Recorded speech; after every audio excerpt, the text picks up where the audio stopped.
नमस्कार मंडळी, मी हर्षू. आज मी घेऊन आले बाळाची मालिश कशी करायची. तर हा व्हिडिओ आहे, कंटिन्यू बघा. तर चला तर मग तुम्हाला मी बाळाची मालिश कशी करतात ते सांगते. बरेच महिलांना माहित नसतं बाळाची मालिश कशी करतात, काय करतात. त्यासाठी मी हा व्हिडिओ काढलेला आहे. बाळाची मालिश कशी करतात, बाळाची मालिश केल्यानंतर काय होतं ते तुम्हाला ह्या व्हिडिओतून सांगणार आहे.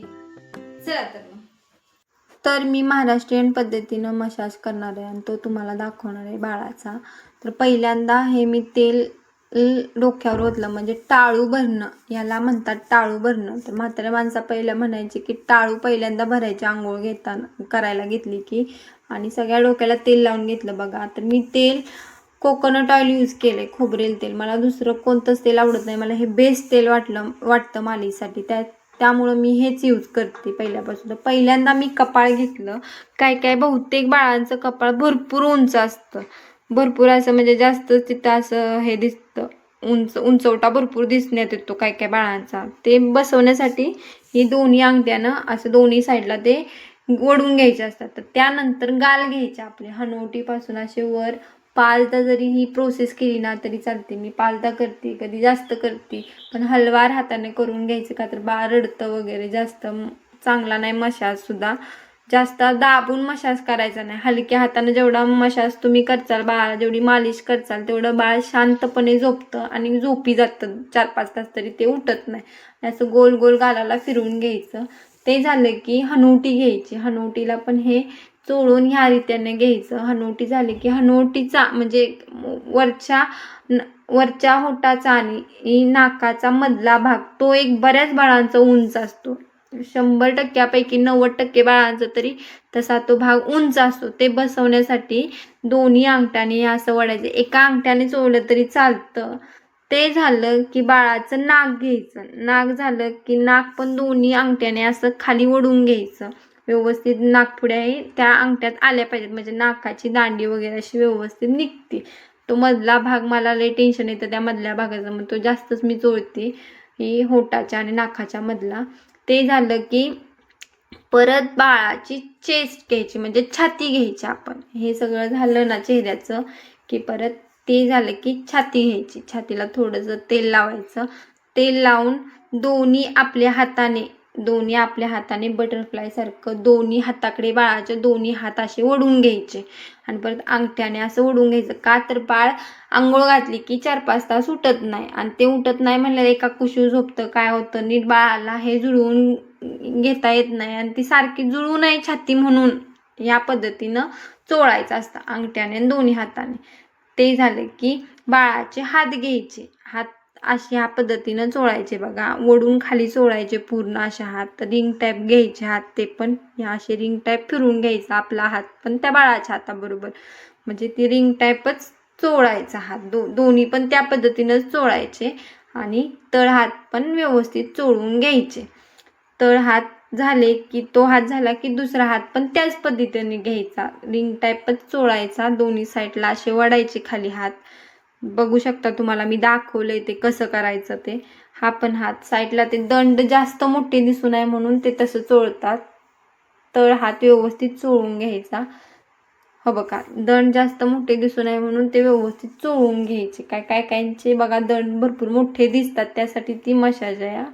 ते चोळून घ्यायची व्यवस्थित. काय बाळाला मसाज जास्त आवडते. माझ्या बाळाला मालिश आवडती, तर ते कधीतरी रडतं, नाही तर ते नाही रडत. पण हे चोळलं ना की शांत बाळ झोपतं. दोन्ही हात बघा कसे मी ओढलेत, दोन्ही साईडला खाली ओढलेत, एकामेकाला हे केलेत, क्रॉस केलेत, म्हणजे एक्सरसाइज त्यांच्या हाताची केली. आणि ते झालं की बेंबीत थोडंसं तेल सोडायचं, का तर पाणी जाऊ नये. तिथं नाळ असते ना, आंघोळ घालताना पाणी वगैरे आज जातं, जखम धरते, त्यासाठी तिथं तेल सोडायचं थोडंसं. आणि आता नंबर आहे पोटाचा. पोट कसं बघा राऊंड शेपमध्ये फिरवून घ्यायचे आपले दोन्ही हात. का राऊंड शेपमध्ये, का तर बाळाचं भरपूर पोटात गॅस धरतो, भरपूर बाळांच्या खाण्यापिण्यात जरा इकडं तिकडं झालं की गॅस धरतो. काय होतं तर वरून खाली असं वडायचं, थोडंसं हलक्या हाताने घ्यायचं, जास्त पण दाब द्यायचा नाही बाळाला. बाळ नाजूक असतं त्यामुळे एकदम हलक्या हाताने फिरवायचं आणि हे स्ट्रेट घ्यायचं, का तर आकार स्ट्रेट यावा त्यासाठी स्ट्रेट दोन्ही साईडून स्ट्रेट ओढून घ्यायचं खाली असं. ते झालं की बाळाचे आता पाय घ्यायचे आपण. हात वगैरे झालं, सगळं झालं. हे स्ट्रेट करायची पद्धत आहे अशी, ह्या पद्धतीनं. ते झालं की कान घेतले बघा. कानाच्या मागं का मन चोळायचं, का तर आतल्यात बाळाला सर्दी असते काय असतं त्यासाठी हे कान चोळून घ्यायचे मागचे. तर बहुतेक बाळांची कान दुखत असतात सारखे, का तर त्यांना आतल्यात सर्दी होते काय होते त्यासाठी कान दुखतात. काही लोक कानात पण तेल सोडतात, तर मला कानात तेल सोडायची भीती वाटते त्यामुळे मी कानात काही तेल सोडत नाही, मला भीती वाटते भरपूर. मी फक्त चोळून घेते कानाच्या मागून आणि कानाच्या पुढून. ते झाले की बाळाच्या त्या पाय घ्यायचे. बाळाचे पाय बघा कशा पद्धतीने एकसारखे खाली वडायचे. वडल्यानंतर रिंग टाईप फिरवायचा हात आपला पायाला, म्हणजे या पद्धतीने हवं का. आणि ते खाली तळपायापर्यंत आपल्या आले पाहिजेत. आणि तळपायाला चांगली मालिश करायची, का तर तळपायाशी निगडीत असतं सगळं आपलं. लहान बाळाचं पण तेच असतं आणि मोठ्या माणसांचं पण तेच असतं. तळपाय जरी आपण चोळला तरी आपल्या बऱ्याचशा व्याधी कमी येतात. लहान बाळाला पण तेच असतं, जास्त जीव येण्यासाठी हे येण्यासाठी ते तळपाय वरून खालून सगळे व्यवस्थित चोळून घ्यायचे. त्याच पद्धतीनं तो दुसरा पण पाय चोळून घ्यायचा ह्या पद्धतीनं. आणि जो गुडघा असतो आपला तो सुद्धा फोल्ड असतो बाळाचा, तो एकदम सरळ येण्यासाठी तो सारखा चोळायचा, का तर बाळ बघा काय काय मुलांचे पाय असे फोल्ड असतात, म्हणजे जास्त विचित्र दिसतात, का तर नीट मालिश न केल्यामुळे ते तसे दिसतात, असे विचित्र दिसतात. सांगता येत नाही मला आता ते कसे दिसतात, पण ही मालिश चुकली असल्यामुळे ते त्यांचे तसे दिसतात. तर हे असं पूर्ण रिंग करून खाली तळपायापर्यंत आणायचे पाय आणि असे सरळ ओढून घ्यायचे दोन्ही साईडून. दोन्ही पाय एका हातात धरून एक हात पूर्ण आणि एकसारखा गुडघा असा हे करून, म्हणजे तुम्हाला दाखवलंय त्या रीतीनं ते चोळून घ्यायचं. ते झालं की पलटी मारून बाळाची एक्सरसाइज थोडी केली बघा. इथं एक्सरसाइज थोडीशी करायची. काय होतं, बाळाची ही एक्सरसाइज केली ना चांगली की बाळ चांगलं झोपतं. माझी तर ही मुलगी चांगली झोपी जाते, 3-4 तास चांगली काय उठत नाही आंघोळ घातली की. आणि आंघोळ घातल्यानंतर शेक पण मी देते तिला, काही देत नाही असं नाही. आंघोळीचा आणि शेकीचा आणि बांधून कशी घालायची ती व्हिडिओ मी तुम्हाला नंतर सेंड करीन. ही फक्त मालिशची व्हिडिओ आहे, काही गडबड वगैरे ह्यात मी करणार नाही आहे. तुम्हाला व्यवस्थितरित्या कळावं म्हणून ते तुम्हाला दाखवलंय. तर मागून थोडंसं डोक्यावर मी तेल सोडलं की आता नंबर आला मानेचा. तर मान का म्हणे इम्पॉर्टंट आहे, मान सगळ्यात इम्पॉर्टंट आहे. हुलका वगैरे बाळ देतं, एकदम मान उचलायचा प्रयत्न करतं तर मान भरपूर प्रमाणात दुखते. तुम्हाला अंगठ्या शेजारची 2 बोटं ही अशी मानत घालते बघा मी. आणि ह्या अंगठ्याने चोळून घेतलं की ह्या बघा, हे अंगठा आणि अंगठ्या शेजारची 2 बोटं ही मानेत घालून तेल टाकून अशी व्यवस्थित चोळून घ्यायची. ही जरा मान चोळताना बाळ नेहमी रडतं, का तर रडतं, ती दुखत असते त्याची मान, त्याला एवढी पकडायला येत नाही त्यामुळे ती दुखत असते. आणि हा खांदा सुद्धा आपल्या अंगठ्यानं व्यवस्थित हलक्या हातानं चोळून घ्यायचा दोन्ही साईडला, दोन्ही हाताच्या असे. मान भरपूर इम्पॉर्टंट आहे. मान चोळायचीच, मान सोडायची नाही, मान नेहमी चोळायची बाळाची. आणि हे दोन्ही हात उलटे करून त्याला तेल लावून त्या जॉईंटला असे वडून घ्यायचे पाठीमागं, दोन्ही पण हात.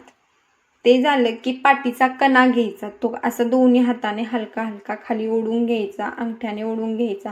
आणि त्या बाळाच्या बरखड्या असतात ना त्या आपण अंगठ्याने अशाच बघा, अंगठ्याला लागतात तशा त्यानं अशाच चोळून घ्यायचे दोन्ही साईडून, दोन्हीकडून अशा दोन्ही पण हाताची प्रोसेस चालू पाहिजे आपल्या मधून, अशा ओढून घ्यायचा हा. आणि कंबर पण चोळून घ्यायची अंगठ्याने, हलक्या हलक्या दाब न देता चोळून घ्यायचं बाळाला, म्हणजे बाळ जास्त रडत नाही. थोडक्यात बाळ रडतच नाही. माझ्या बाळाला मालिश जास्त आवडते त्यामुळे माझं बाळ काय रडत नाही, त्याला भरपूर चोळलेलं आवडतं. आणि पायाचे उलटे जॉईंटच्या तिथला भाग आहे ना तो व्यवस्थित चोळून घ्यायचा, का तर सरळ चोळताना ती चोळायला सापडत नाही. आणि हा शिरा खालच्या ओढून घ्यायच्या सगळ्या आणि एकसारखं चोळून घ्यायचं. तर ते झालं की हा जो भाग आहे मधला, तर तो आता मी पॅन्ट घातल्या तिथं, का तर व्हिडिओ करायचे, तर हा पूर्ण असा खाली ओढून घ्यायचा, म्हणजे बसण्यासाठी, म्हणजे जास्त बाहेर दिसत नाही. पॅन्ट वगैरे घातली परत मोठी झाली तर आजच्यासाठी बस एवढंच. व्हिडिओ आवडल्यास लाईक करा, सबस्क्राईब करा.